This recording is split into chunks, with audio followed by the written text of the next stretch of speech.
Bismillahirrahmanirrahim. Assalamualaikum warahmatullahi wabarakatuh. Masih bersama FA Production.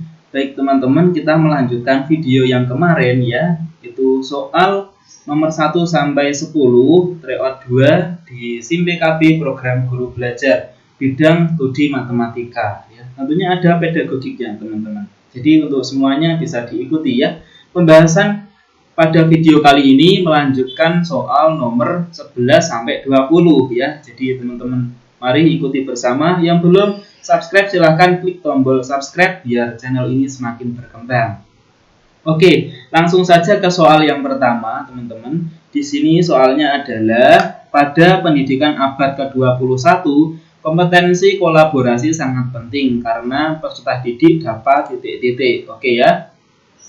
Jadi untuk soal nomor 1 ini teman-teman, kata kuncinya itu adalah kompetensi kolaborasi, di mana kompetensi kolaborasi itu kaitannya dengan kerja sama atau kelompok untuk memecahkan suatu masalah. Sehingga kita lihat opsi jawabannya yang A, mengidentifikasi, menganalisis, menginterpretasikan, dan mengevaluasi bukti-bukti, argumentasi, klaim, dan data-data, dan seterusnya.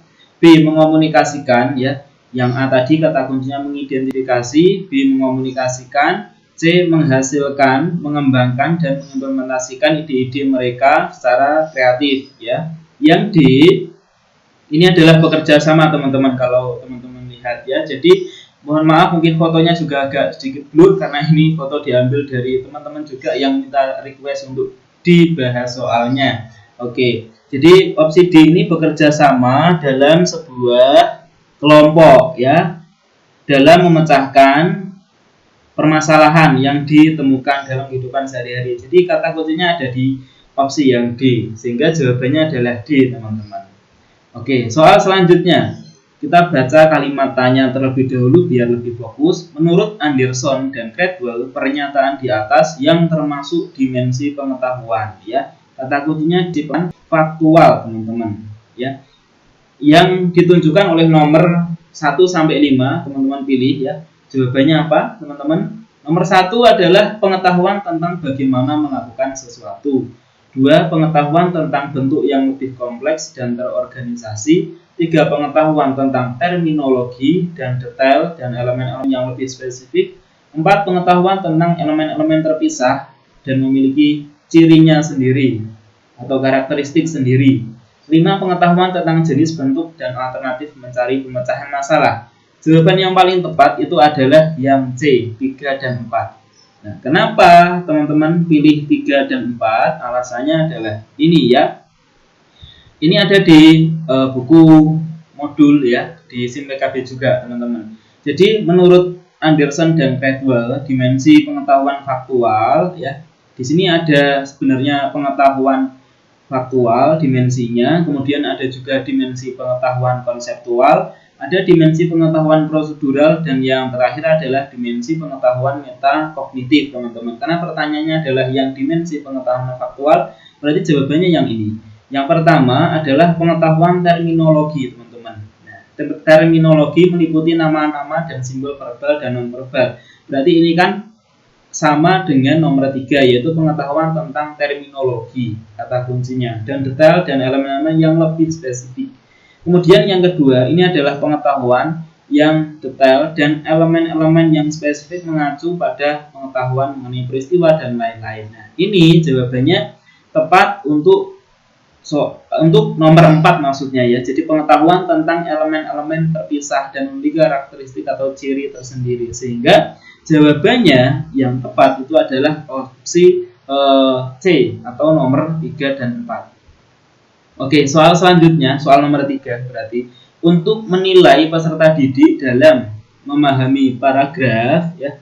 Ini guru meminta peserta didik menuliskan kembali. Kata kunci soalnya adalah menuliskan kembali dengan menggunakan kalimatnya sendiri tentunya. Maka teknik penilaian apakah yang sebaiknya dilakukan oleh guru? Jawabannya apakah penilaian produk, tes tertulis, penilaian praktik, observasi, tes lisan. Ini nggak mungkin ya teman-teman. Ini juga tidak sinkron.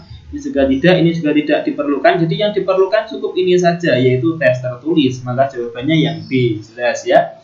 Sekarang soal selanjutnya, ini sudah masuk di bidang matematika. Volume benda putar yang terjadi jika daerah yang dibatasi oleh kurva Y sama dengan 2 min X kuadrat. Ini berarti kita misalkan Y1 ya. Dan Y sama dengan 2 dikurangi X, ini kita misalkan Y2. Diputar mengelilingi sumbu X. Oke teman-teman, kalau misalkan kita pengen mencari ya gambaran atau ilustrasinya, maka kita buat kurva Y sama dengan 2x min X kuadrat. Itu nanti bentuknya seperti ini ya, kurang lebih teman-teman. Kemudian kita buat Y sama dengan 2 dikurangi X, nanti seperti ini kurang lebihnya ya. Ini berpotongan di titik X sama dengan 1, ini X sama dengan 2 teman-teman, seperti ini ya. Nanti diputar terhadap sumbu X, berarti daerahnya yang ini putar sejauh 360 derajat ya. Untuk mencari titik potongnya ya, di sini X sama dengan 1 dan X sama dengan 2 sebenarnya juga bisa menggunakan Y1 sama dengan Y2, di mana Y1-nya adalah 2X dikurangi X kuadrat sama dengan Y2-nya adalah 2 dikurangi X teman-teman, atau ini X kuadrat berarti min 3X plus 2 sama dengan 0. Kemudian teman-teman faktorkan, maka diperoleh X min 2 1 atau X-nya dengan 1 ya teman-teman, seperti ini.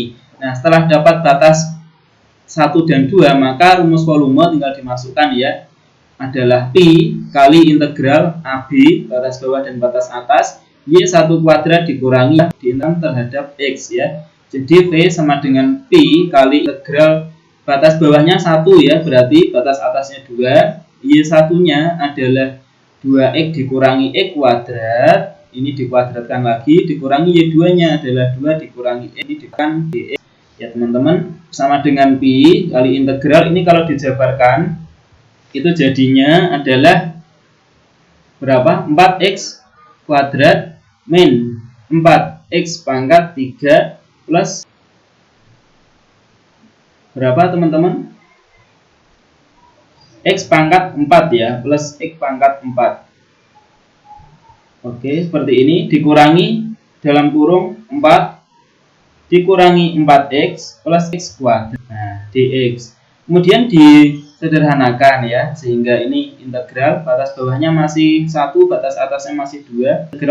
Ini nanti kalau disederhanakan jadi X pangkat 4 dikurangi 4x pangkat 3 plus 3x kuadrat X min 4 dx. Jadi teman-teman bisa cari integralnya ya, nanti tetap dikalikan pi. Hasilnya itu adalah 1/5 X pangkat 5 min X pangkat 3 plus 2x kuadrat min 4x ya, batas atasnya batas bawahnya 1. Ini tinggal teman-teman masukkan X-nya sama dengan 2, nanti ketemu berapa, dikurangi dengan X-nya dimasukkan 1, nanti ketemu berapa ya, tinggal nanti dihitung teman-teman. Nah, ini jawabannya itu adalah 1/5 pi nanti kalau dihitung ya, satuan volume tentunya, sehingga jawaban yang tepat adalah D, 1/5 pi satuan volume. Oke, kita ke soal selanjutnya, yaitu P ini kongruen dengan Hi modulus 7 ya teman-teman. Dengan definisi, maka 7 itu membagi P dikurangi Hi. Ini menurut definisi dari modul ini teman-teman. Nah, bagaimana sekarang kalau kita diminta mencari maka nilai 3P adalah titik-titik. Nah, 3P adalah atau kongruen dengan apa? Nah, ini ya teman-teman, biasanya ya, nanti jawaban saya salah silahkan dikomentari di kolom komentar, atau jawabannya kurang tepat ya silahkan dikomentari. Nah, di sini saya biasanya memilih yang kalau soalnya modulo 7 berarti yang memungkinkan adalah yang belakangnya modulo 7. Saya pilih dari 3 opsi ini, B, C, kalau enggak E ya. Nah, kemudian kita lebih spesifik lagi pilih yang mana, karena di sini butuhnya adalah P min Hi ya. Butuhnya adalah P min Hi. Berarti bagaimana biar ada Hi-nya, sementara di sini sudah ada 3P. Nah, biar ada Hi-nya, maka kita pilih yang opsi E teman-teman, karena di sini 3 Hi. Kalau opsi B dan C kan adanya 3P dan 2P, enggak ada Hi-nya. Nah, kita coba masukkan 3Hi di sini ya. Jadi 3P sama dengan atau kongruen dengan 3Hi modulo 7. Nah, kemudian Ini definisinya berarti 7 membagi 3P dikurangi 3Q seperti ini, atau 7 ini membagi 3 dalam kurung P dikurangi ya. Atau ini bisa disimpulkan 7 membagi P dikurangi Q seperti ini ya. Hasil baginya 3 ya, sehingga jawaban yang tepat karena ini sudah sama ya teman-teman antara definisi dan hasil akhirnya, sehingga jawaban kita yang kita memilih 3Q modulo 7 adalah tepat, yaitu yang E. Nah, sekarang kita ke soal selanjutnya. Desain pembelajaran memberikan keleluasaan kepada guru ya dalam menganalisis potensi awal. Kata kuncinya di sini, potensi awal dalam merancang pembelajaran yang dengan memperhatikan keragaman potensi peserta didik adalah titik-titik. Apakah direferensiasi atau pengetahuan awal, tahapan, karakteristik, observasi awal. Nah, di sini jawaban yang paling tepat adalah pengetahuan awal, teman-teman. Nah, kenapa pengetahuan awal? Di sini adalah di modul juga ada, yaitu saya bacakan. Selanjutnya kita akan mengkaji tentang kemampuan atau pengetahuan awal peserta didik. Ini kemampuan awal entry behavior menurut Ali ya, merupakan keadaan pengetahuan dan keterampilan yang harus dimiliki terlebih dahulu oleh peserta didik sebelum mempelajari pengetahuan atau keterampilan yang baru. Pengetahuan dan keterampilan yang harus dimiliki terlebih dahulu maksudnya adalah pengetahuan atau keterampilan yang lebih rendah tentunya teman-teman dari yang akan dipelajari. Contohnya, jika siswa sebelum mempelajari pembagian, maka dia harus menguasai terlebih dahulu konsep pengurangan ya. Jadi ada semacam persepsi ya. Nah, kemudian kemampuan awal bagi peserta didik ini akan banyak membawa pengaruh juga. Oleh karena itu, nah kuncinya di sini teman-teman. Seorang pendidik harus mengetahui kemampuan awal dari peserta didiknya ya. Jika kemampuan awal peserta didik telah diketahui oleh pendidik, maka pendidik tersebut akan dapat menetapkan dari mana pembelajarannya akan dimulai. Jadi kemampuan awal peserta didik ini bersifat individual, artinya berbeda-beda. Jadi jawaban yang tepat adalah pengetahuan awal ya untuk soal yang ini. Kita ke soal selanjutnya. Dari 5 orang calon pengurus akan dipilih seorang ketua ya.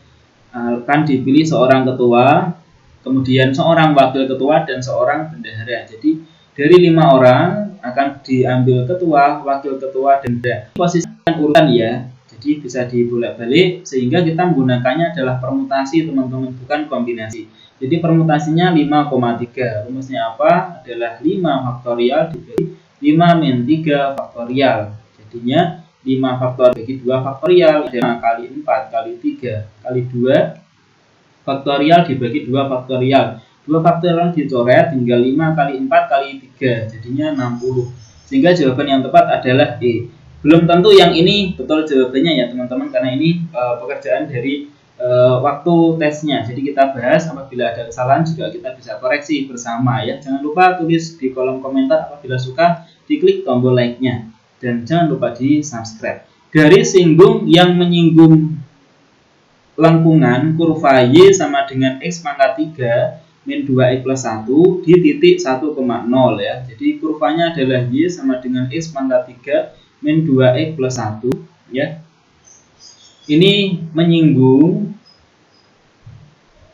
di titik 1,0 teman-teman. Nah, untuk mencari garis singgung atau mencari ini kan kita perlu menurunkan pertama ya, atau nanti jadinya adalah gradien ya. Jadi gradien atau garis singgungnya adalah, atau M-nya itu sama dengan ya teman-teman, kalau diturunkan X pangkat 3 jadi apa? 3X kuadrat min 2 ya. 1 kan nanti jadi 0. Maka seperti ini. Karena dia menyinggung di titik 1,0 ya.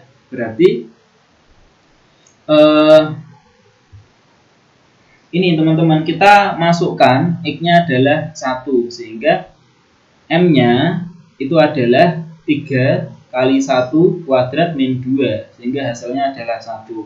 Ini adalah M ya, atau gradien. Nah, sehingga untuk mencari garis singgungnya ya, persamaan garis singgung itu kan Y min Y1 sama dengan M kali X min X1. Nah, apabila titiknya itu adalah 1,0 dengan M-nya itu adalah 1, maka ya menjadi Y dikurangi Y1 nya adalah 0 sama dengan M nya adalah 1 dalam kurung X dikurangi X1 nya adalah berapa teman-teman? 1 seperti ini. Nah ini jadinya nggak muat saya tulis di atasnya, jadi Y sama dengan X min 1. Nah sekarang karena yang ditanya akan memotong garis X sama dengan 3 di titik mana, jadi X sama dengan 3, maka Y sama dengan 3 min 1. Sehingga titiknya adalah E, Y yaitu 3,2. Sehingga jawaban yang paling tepat adalah yang D teman-teman. Oke, kita ke soal selanjutnya. Ini soal integral ya teman-teman. Soal integral dari ini ya. Integralnya itu adalah 2 sin 2x dikurangi 3 cos x. Nah, bagaimana? Masih ingat teman-teman kalau integral trigonometri sin ax seperti ini ya. Integral sin itu adalah min cos ya. Jadi min 1 per a cos ax plus c. Nah, seperti ini ya, teman-teman. Kemudian integral cos x dx ya. Ini ada dx-nya juga. Adalah apa teman-teman? Sin x plus c. Aplikasikan ya. Jadi integral ya 2 sin 2x dikurangi 3 cos x dx tentunya seperti ini. Batas bawahnya 0, batas atasnya setengah pi, itu sama saja 90 derajat kalau kita ubah dalam bentuk derajat ya. Kemudian ini akan menjadi ini ya teman-teman, min setengah kali 2 atau 2 kali min setengah sama saja cos 2x ya, seperti ini teman-teman. Kemudian batasnya adalah 0,90 dikurangi dengan ya 3 sin x 0 sampai 90. Nah, seperti ini. Kemudian kita masukkan saja teman-teman. Jadinya adalah min ya dalam kurung, ini kan bisa dicoret ya, min-nya ini taruh di luar seperti ini, nggak apa-apa. Jadi cos 2x jadinya adalah cos 180. Nah, dikurangi cos 0 teman-teman. Nah, dikurangi dengan 3 kali ya sin 9 kurangi sin 0. Nah, seperti ini. Jadi min dalam cos 180 itu kan nilainya berapa teman-teman? Cos 180 berarti min 1 ya. Jadi ini min 1. Kemudian dikurangi dengan cos 0 ya. Cos 0 itu berapa? 1 ya. Jadi min 1 seperti ini. Dikurangi dengan 3 kali sin 90 kan 1. Dikurangi sin 0 kan 0. Berarti 3 kali 1. Seperti ini ya. Jadi min dalam kurung min 1 itu min 2. Jelas ya. Dikurangi 3 kali itu berarti 3. Jadi ini sama dengan 2 dikurangi 3. Jadi jawabannya adalah min 1. Opsi yang tepat adalah yang B teman-teman. Oke, kita ke soal selanjutnya. Pengetahuan dipresentasikan dalam bentuk tertentu ya. Pengetahuan dipresentasikan dalam bentuk tertentu. Karena pertanyaannya adalah menurut Brunner termasuk pada tahapan belajar apa. Jadi Brunner itu kan ada ikonik ya, ada enaktik dan simbolik ya. Yang paling tinggi adalah simbolik. Karena di sini pengetahuan dipresentasikan dalam bentuk tertentu. Kemudian kemampuan guru dalam merencanakan dan melaksanakan pembelajaran yang sesuai dengan perkembangan intelektual peserta didik sangat menentukan untuk dapat tidaknya suatu konsep dipelajari. Jadi konsep ya kaitannya ya. Maka yang tepat adalah tahapan apa? Jadi kalau sudah pengetahuan ini dipresentasikan dalam bentuk tertentu, bentuk di sini bisa simbol ya atau apa. Nah, jadi jawaban yang paling tepat itu adalah simbolik teman-teman ya.